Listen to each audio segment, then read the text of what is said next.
మీరు అంటే మనం క్రీస్తుతో కూడా లేపబడిన వారైతే, మనం లేపబడ్డామా లేదా? ఎప్పుడు? మీరు బాప్తిస్మము తీసుకున్నప్పుడు కదా. మన పాత జీవితం ఏమైంది? భూస్థాపన అయింది. క్రీస్తునందు మనం నూతన సృష్టిగా మార్చబడ్డాం. ఎవడైనాను క్రీస్తునందున్న ఎడల వాడెవరు? నూతన సృష్టి. పాతవి గతించింది. అదే అంటున్నాడు, మీరు క్రీస్తుతో కూడా లేపబడిన వారైతే. ఇప్పుడు మనం ఒకనప్పుడు మనం ఏమయ్యాం తెలుసా? ఆ ముందు పుస్తకంలో ఎఫెసీయులకు రాసిన పత్రిక 2వ అధ్యాయం మొదటి వచనం. ఎఫెసీయులకు రాసిన పత్రిక 2వ అధ్యాయం, మీ అపరాధముల చేతను పాపముల చేతను మీరు చచ్చిన వారై ఉండగా ఆయన మిమ్మును క్రీస్తుతో కూడా బ్రతికించెను అనే మాట. అపరాధముల చేత పాపముల చేత మనం ఏమై ఉన్నాం? చచ్చిపోయాం. మనల్ని బ్రతికించాడు. అందుకే ఇప్పుడు చూడండి ఏం జరుగుతుంది అక్కడ. లేపబడిన వారైతే పైనున్న వాటిని వెతకండి, అక్కడ క్రీస్తు దేవుని కుడిపార్శ్వమున కూర్చొని ఉన్నాడు అని చెప్తుంది. కాబట్టి ఇక్కడ మనం లేపబడ్డాము అంటే అర్థం ఏంటంటే, మనం క్రీస్తు వారమై ఉన్నాం, క్రీస్తు సంబంధులమై ఉన్నాం.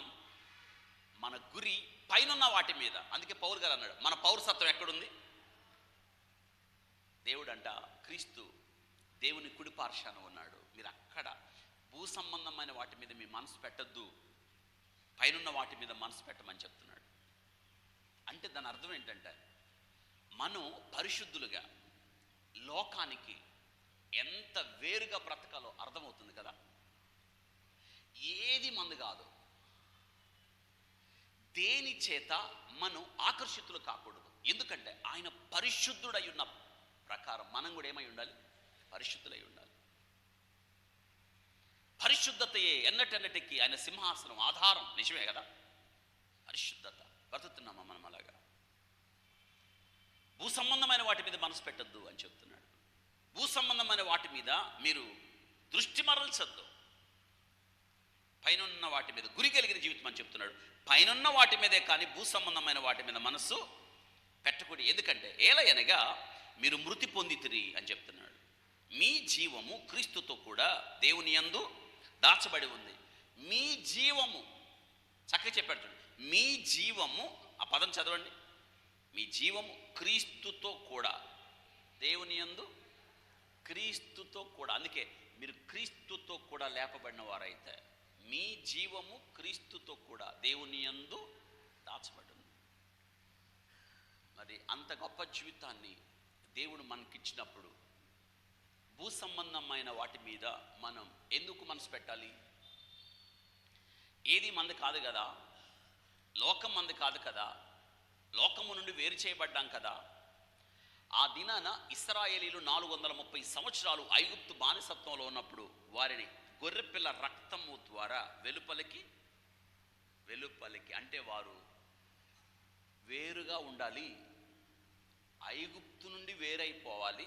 వేరైపోవడానికి వారికి గొర్రెపిల్ల రక్త ప్రోక్షణ జరిగింది. మనం లోకములో ఉన్న మనం లోకము నుండి వేరైపోవడానికి అమూల్యమైన క్రీస్తు రక్తము ద్వారా. అందుకే మనం ఈ లోక సంబంధమైన వాటి మీద మనం దృష్టి పెట్టకూడదు. మన పౌరసత్వం పరలోకమందు ఉంది. అందుకే లోకమునైనను లోకములో ఉన్న వాటినైనను మీరు ప్రేమించకూడదు. లోకములో ఉన్నదంతా కూడా నేత్రాశ, శరీరాశ, ఇవి తండ్రి వల్ల కలిగినవి కాదు అని చెప్తున్నాడు. అందుకే దేవుడు మనల్ని పిలుచుకున్నాడు. ఆయన తండ్రి కుడి పార్శ్వాన ఉన్నాడు. మనల్ని కూడా రాజులైన యాజక సమూహంలో మనల్ని ఆయన చేర్చాడు, కూర్చుని పెడతాడు. కాబట్టి అందుకే మోషే గురించి చదువుకున్నాం మనం. ఈ లోక సంబంధమైన వాస్తవంగా దినాల్లో మోషే ప్రపంచాన్ని పాలించేవాడయ్యేవాడు. ప్రపంచాన్ని తన గుప్పెట్లో పెట్టుకొనగలిగిన వాడై ఉన్నాడు. ఫరో కుమార్తె యొక్క కుమారుని అనిపించుకోవడానికి అతడు, అంటే ఈ లోక సంబంధమైన ఘనత రాచరికాన్ని అతడు కోరుకోలేదు. కానీ కలగబోయే దానిని మనం ఏం చేస్తాం తెలుసా? కంటికి కనిపించే దాన్నే చూస్తాం, అదే శాశ్వతం అనుకుంటాం. కాదు, లోక సంబంధమైంది కాదు, కానీ పర సంబంధమైందని మనం జ్ఞాపకం చేసుకోవాలి. అందుకే మనం పరిశుద్ధులుగా, దేవుని పిల్లలుగా, క్రీస్తుతో కూడా లేపబడిన వారిగా పైనున్న వాటిని మనం ఏం చేయాలి? వెతకాలి.